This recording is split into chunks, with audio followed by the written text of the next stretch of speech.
मेनू दिखाओ। उपन्यास ऑनलाइन पूरा पढ़ें। उपन्यास बिन उपन्यास नायिका के हरम वाली खलनायिका। अध्याय 30। क्या इसका अस्तित्व है? नायिका के हरम वाली खलनायिका। C30। क्या यह अस्तित्व में है? Ads by PubFuture. अच्छा, अच्छी लड़की एमिलिया, तुमने बहुत सुधार किया है। एमिलिया ने मुस्कुराते हुए बूढ़े आदमी को प्रणाम किया। यदि बूढ़े व्यक्ति की शिष्या सुनने की सीमा में होती तो वह सदमे से बेहोश हो सकती थी, क्योंकि इस कंजूस शिक्षक के "बाह, तुम तो बेकार हो" का मतलब पहले से ही "अद्भुत, तुम निश्चित रूप से आगे बढ़ोगी" था। उसके इस तरह बोलने का मतलब है कि एमिलिया सचमुच बहुत तेज गति से प्रगति कर रही होगी। धन्यवाद, गांडपा ब्राउन। यह इसलिए क्योंकि आप एक अच्छे शिक्षक हैं। हो, मेरी चापलूसी करने की कोई ज़रूरत नहीं है। युवा महिला। ये बस कितने अफसोस की बात है। एमिलिया ने पहले ही थका देने वाले प्रशिक्षण सत्र के बाद आराम करने के लिए चटाई पर कमल की मुद्रा ले ली थी। हालांकि वह पसीना नहीं बहा सकती थी, लेकिन गहन शारीरिक और मानसिक ध्यान के लंबे सत्रों के बाद थकान महसूस न करना असंभव था। क्या अफसोस की बात है? यह अफसोस की बात है कि डिक्सी लड़का नहीं है। एमिलिया खुद को रोक नहीं सकी और जोर से हंसने लगी। अगर वह ऐसा करती तो अजीब होता, है ना? और मुझे लगता है कि वह पहले से ही बहुत अच्छा कर रही है। देखो, तुम्हारा शिष्य अब उसे परेशान नहीं कर सकता, और अभी तो बस कुछ ही दिन हुए हैं। बूढ़े व्यक्ति ने आंखें मूंद कर अपने शिष्य और पोती के बीच हो रहे झगड़े को देखा। हो, तुम मेरी आंखों को धोखा नहीं दे सकती, एमिलिया। डिक्सी की तकनीक मेरी शिष्या से बहुत ही कमतर है। बात बस इतनी है कि उसके शरीर की जन्मजात ताकत बहुत असामान्य है, और मेरी शिष्या अब इसे संभालने में असमर्थ है क्योंकि उसने भी अपनी कुछ चालें सीख ली हैं, जैसा कि मेरी पोती से उम्मीद थी। इस बीच कोको विजयी बांशी की तरह चीखी, क्योंकि बेचारा बच्चा उसकी शक्तिशाली लात से उड़ गया था। वह विजयी भाव से अपने बैग के पास गई और एक ठंडे पानी की बोतल निकाली। बच्चा नाराजगी से देख रहा था कि कैसे वह दुष्ट बटन तोड़ने वाला व्यक्ति विजय शराब की तरह पानी पी रहा था। एमिलिया, पकड़ो। एमिलिया ने पानी की बोतल खोली जो कोको ने उसे दी थी, और खुश हुई कि उसकी दोस्त के बंदर दिमाग में भी इतनी समझ थी कि वह बोतल को फेंकने से पहले बंद कर सके। ठंडा पानी ताजगी देने वाला था, और भले ही वह कुछ ही देर में उसके पेट में गायब हो जाता और ज़्यादा मदद नहीं करता, फिर भी उसे पीने में अच्छा महसूस होता था। एमिलिया धीरे धीरे लेकिन निश्चित रूप से इस दुनिया में पानी की कुल मात्रा को कम कर रही है। कितनी दुष्ट महिला है। चुप रहो, सिंथिया। अपनी बातचीत में व्यवधान आने पर बूढ़े आदमी के असंतुष्ट चेहरे को देखकर एमिलिया को लगा कि क्या कोको को भविष्य में कष्ट उठाना पड़ेगा। खैर, वैसे भी उसका ध्यान भटकाना ही बेहतर है। तो, दादाजी, मैं सोच रहा था, ऐसा नहीं है कि डिक्सी शारीरिक रूप से कमज़ोर है, तो फिर आप उसे लड़का क्यों बनाना चाहते थे? Ads by PubFuture. बूढ़े आदमी ने आह भरी और तातमी पर बैठ गया, और युवा लड़की के सामने कमल की मुद्रा में बैठ गया।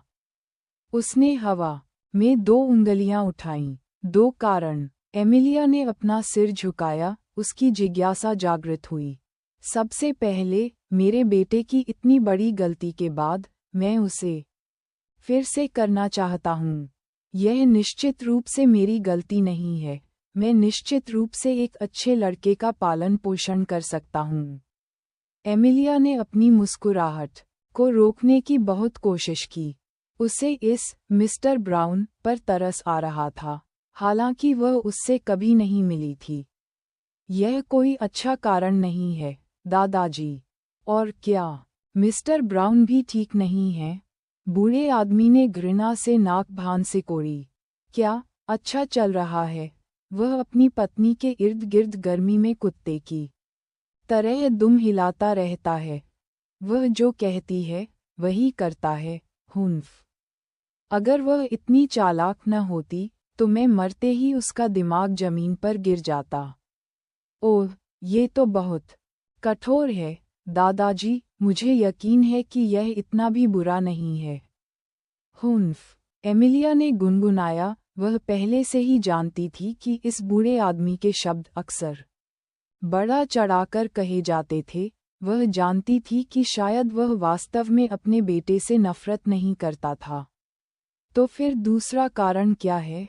बूढ़े व्यक्ति ने उसे ऊपर से नीचे तक देखा, जैसे कि वह किसी चीज की जांच कर रहा हो, और फिर डोजो के दूसरी ओर अपनी पोती को देखकर आह भरी, जो अभी भी अपने शिष्य के खिलाफ तीव्र गतिरोध में थी। अगर वह लड़की है तो वह तुम्हें गर्भवती कैसे करेगी? एमिलिया ने पलकें झपकाईं। मुझे यकीन है कि मैंने अभी कुछ गलत सुना है ना? क्या आप इसे दोहरा सकते हैं? बूढ़े आदमी ने आह भरी।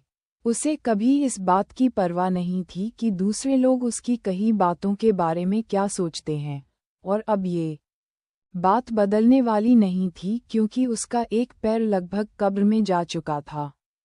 मेरा मतलब है, क्या यह अद्भुत नहीं होगा यदि चालें सीखने में आपकी प्रतिभा हमारी डिक्सी की कच्ची ताकत के साथ मिल जाए? काश वह एक लड़का होता। एमिलिया की नज़रें अपने साथियों की ओर गईं और उसने राहत की सांस ली क्योंकि उसे एहसास हुआ कि वे इतने करीब नहीं थे कि उन्हें सुन सकें, जब तक कि वे चिल्लाएं नहीं। अगली बार बेहतर होगा कि तब तक अभ्यास जारी रखा जाए जब तक कि उसके दोस्तों का भी दिन भर का काम खत्म न हो जाए और उसके तुरंत बाद चले जाएं। इस बूढ़े आदमी से बात करना उसके मानसिक स्वास्थ्य के लिए हानिकारक था। अहम यह ऐसा ही है दादाजी, हम क्या कर सकते हैं, है ना? बूढ़े आदमी की आंखें चमक उठीं, मानो कोई शानदार विचार अचानक उसके दिमाग में आ गया हो। Ads by PubFuture. अरे छोटी बच्ची, मुझे बताओ, क्या आजकल विज्ञान की तमाम तरह की बकवास नहीं चल रही है? क्या उन मूर्ख विज्ञान के बच्चों ने अब तक कुछ भी अच्छा नहीं बनाया? एमिलिया को नहीं लगता था कि ऐसी कोई बात होगी, लेकिन वह अभी भी पूरी तरह से आश्वस्त नहीं थी। क्या ऐसा कुछ है, सिंथिया? कुछ ऐसा मैं सुन नहीं रहा था। ओह, मैं उस बूढ़े आदमी से बात कर रहा था और पूछना चाहता था, क्या इस दुनिया में कोई लड़की मुझे गर्भवती कर सकती है? बेवकूफ़ एमिलिया, मूर्ख, इस दुनिया में ऐसी कोई चीज़ नहीं है। ठीक है, इस झुर्रीदार जीवाश्म की बात मत सुनो। इसके अलावा तुम शुरू से ही बच्चा पैदा नहीं कर सकती। तुम अब एक शून्य जीवन रूप हो। कौन किसको गर्भवती कर रहा है? भाड़ में जाओ। हे भगवान, शांत हो जाओ सिंथिया। कोई किसी को गर्भवती नहीं कर रहा है। ओह अच्छा। एमिलिया ने राहत की सांस ली क्योंकि सिंथिया ने अब और कोई गुस्सा नहीं दिखाया। उसका सिस्टम वाकई खराब था। ये कभी भी अचानक फट सकता है। मुझे नहीं लगता कि उन्होंने ऐसा कुछ बनाया है, दादाजी। तुमने इसके बारे में इतने लंबे समय तक क्यों सोचा? एमिलिया वास्तव में यह नहीं कह सकती थी कि वह इसके बारे में पूछ रही थी। क्या वह ऐसा कर सकती थी? क्या मैंने? बूढ़े आदमी ने उसे संदेह भरी नज़र से देखा। तुम नहीं सोच रही थी कि क्या तुम्हें इस बूढ़े आदमी से झूठ बोलना चाहिए, है ना? क्या सच में कोई रास्ता नहीं है? मैं झूठ नहीं बोल रहा हूँ। वास्तव में ऐसा कोई रास्ता नहीं है। फिर तुम हकला क्यों रहे थे? एमिलिया के बढ़ते हुए उदास चेहरे को देखकर बूढ़ा आदमी हंस पड़ा। फिर, ये कितनी अफसोस की बात है। ऐसे लड़के की तलाश करो जो मेरे लिए उसे संभाल सके, है ना? तुम्हारे साथ कुछ राउंड खेलने के बाद, मुझे ऐसा लगता है कि मेरी जवानी लौट आई है, या शायद मेरे जोड़ों से कुछ जंग उतर गई है। शायद मैं अभी भी अपने परपोते को पढ़ा सकूं। ओह ओह, ठीक है। हालांकि एमिलिया सहमत थी, लेकिन उसका वास्तव में ऐसा करने का कोई इरादा नहीं था, क्योंकि अगर डिक्सी अपने प्रेम संबंध में व्यस्त थी, तो क्या उसे एक नया ड्राइवर, एक नया शूरवीर और एक नया सहायक नहीं ढूंढना पड़ता? और अंदर एमिलिया का स्वभाव पहले से ही बहुत ज्यादा अधिकार जताने वाला था। दूसरी बार मरने के बाद उसे नियंत्रित करना लगभग असंभव हो गया था। जब तक वह किसी को थोड़ा भी पसंद करती थी, वह उसे किसी और के साथ नहीं देख सकती थी। एड्स बाय पब फ्यूचर प्रेमियों की तो बात ही छोड़िए, यहाँ तक कि उनके सामान्य मित्रों को भी अपने जीवन में उनसे अधिक महत्वपूर्ण किसी व्यक्ति को रखने की अनुमति नहीं थी। अगर एमिलिया ऐसा होने से रोक सकती, तो वह ऐसा करती। सिंथिया सीटी बजाने से खुद को रोक नहीं सकी। ये तो गड़बड़ है, एमिलिया। बहुत ही बुरा। बढ़िया। अगर वे चाहें तो कोई प्रेमी बना सकते हैं, मैं अब उनसे दोस्ती नहीं रखूंगी। डिक्सी की तो बात ही छोड़िए, यहाँ तक कि कोको भी अविवाहित ही रह सकती है, कम से कम तब तक जब तक एमिलिया अपना मिशन पूरा नहीं कर लेती। इसका मतलब यह नहीं था कि वह उन्हें अपना प्रेमी बना लेगी, या जो भी उन्हें प्रपोज करेगा उसे मार डालेगी। लेकिन अगर वे प्रेमी चाहते हैं, तो उन्हें उनके और एमिलिया की दोस्ती के बीच चुनाव करना होगा। सिंथिया ने कांपने का नाटक किया। कितना ठंडा। लेकिन अगर वे तुम्हें ऐसे ही छोड़ दें तो क्या तुम्हें दुख नहीं होगा? यह अच्छा नहीं है। एक सक्षम खलनायिका केवल दूसरों को ही दुख पहुंचाती है, खुद को नहीं। मूर्ख मत बनो, सिंथिया। मैं प्यार में पागल मूर्ख नहीं हूँ, और मैं निश्चित रूप से कोई गुणी नायिका नहीं हूँ। अगर मैं किसी के बारे में इतना परवाह करती हूँ कि उसे चोट लग जाए, तो क्या तुम्हें लगता है कि मैं उन्हें जाने दूंगी? तो फिर मेरी खलनायिका क्या करेगी? एमिलिया मुस्कुराई। तुम्हें बस यही उम्मीद करनी चाहिए कि तुम्हें ये पता न लगाना पड़े। इस समय तक डिक्सी का सत्र भी समाप्त हो चुका था, और वे तीनों उस बूढ़े व्यक्ति को अलविदा कहकर डोजो से बाहर चले गए। कोको उनसे अलग होने में अनिच्छुक दिख रही थी और वह नाराजगी से अपनी कार को देख रही थी। क्या तुम दोनों सचमुच कक्षा एक की उस लड़की के साथ पढ़ने जा रहे हो? मैंने सोचा था कि सप्ताहांत आने पर हम आखिरकार साथ खेल सकेंगे। एमिलिया ने आह भरी। ऐसा नहीं है कि वह समझ नहीं पाई कि कोको कहाँ से आ रहा है, लेकिन कम से कम पहले कुछ हफ्तों तक उसे अपना सारा समय ये सुनिश्चित करने में बिताना पड़ा कि वह इस दुनिया से जुड़ी हुई है। एक बार जब सब कुछ ठीक हो जाएगा, तो वह थोड़ा और आराम कर सकेगी। तब खेलने में बहुत देर नहीं होगी। ठीक है। कोको का क्रैम स्कूल शाम को है ना? हमारे साथ क्यों नहीं आते?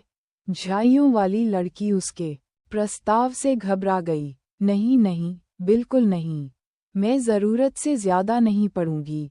और क्या इसका मतलब यह नहीं है कि मैं तुम लोगों से भी ज़्यादा पढ़ूंगी? डिक्सी ने उपहास किया। ऐसा नहीं है कि अगर तुम ज़्यादा पढ़ोगी तो इससे कोई मदद मिलेगी। बंदर दिमाग। हटट नॉवल बनट। तुम हमेशा मेरे साथ इतनी बुरी क्यों रहती हो, डिक्सी? एमिलिया टिल्डर, मैं बहुत दुखी हूँ। क्या मैं तुम्हें सांत्वना देने के लिए गले लगा सकता हूँ? एमिलिया ने कोको के पसीने से लथपथ शरीर को देखकर भौहें सिकोड़ीं। मुझे लगता है कि शायद किसी और समय। डिक्सी ने ठहाका लगाया।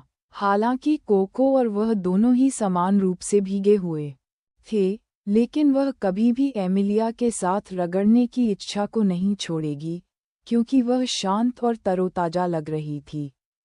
बंदर बहुत मूर्ख है, या शायद उतना सीधा नहीं है जितना मैं हूँ। मैं, डिक्सी, निश्चित रूप से अस्तित्व में सबसे सीधी, सबसे अडिग स्टील रॉड हूँ। उसकी रक्षा करने के लिए मुझसे बेहतर कोई योग्य शूरवीर नहीं है। कोको ने अपने दिल को कसकर पकड़ लिया और रोते हुए कहा, आह, एमिलिया भी मुझे सांत्वना नहीं देगी टिल्डा। झाइयों वाली लड़की ने अपनी नज़र उस छोटे लड़के पर घुमाई जो सुबह से ही लात घूंसों से घायल था। बाकी दो को समझ में नहीं आया कि वह हमेशा उन्हें छोड़ने के लिए उनके पीछे क्यों आता था, लेकिन कोको समझ गया। छोटा सा साथी शायद महान योद्धा कोको को बहुत ज्यादा पूजता होगा। के मेरी साथी, आओ, बड़ी बहन तुम्हें गले लगाए। छोटे लड़के का वहीं पर ही जी घबरा गया और वह तुरंत ही डोजो के अंदर भाग गया। ग्रेनेथ एड्स बाय पब फ्यूचर। उपन्यास बिन लाइट नॉवेल, वेब नॉवेल, कोरियाई उपन्यास और चीनी उपन्यास ऑनलाइन मुफ्त में पढ़ें। आप सैकड़ों अंग्रेजी अनुवादित लाइट नॉवेल, वेब नॉवेल, कोरियाई उपन्यास और चीनी उपन्यास पा सकते हैं जिन्हें दैनिक रूप से अपडेट किया जाता है। उपन्यास ऑनलाइन पढ़ें, लाइट नॉवेल ऑनलाइन पढ़ें, ऑनलाइन मुफ्त पढ़ें, मुफ्त लाइट नॉवेल ऑनलाइन। संपर्क टॉस साइट मैप। दान करें।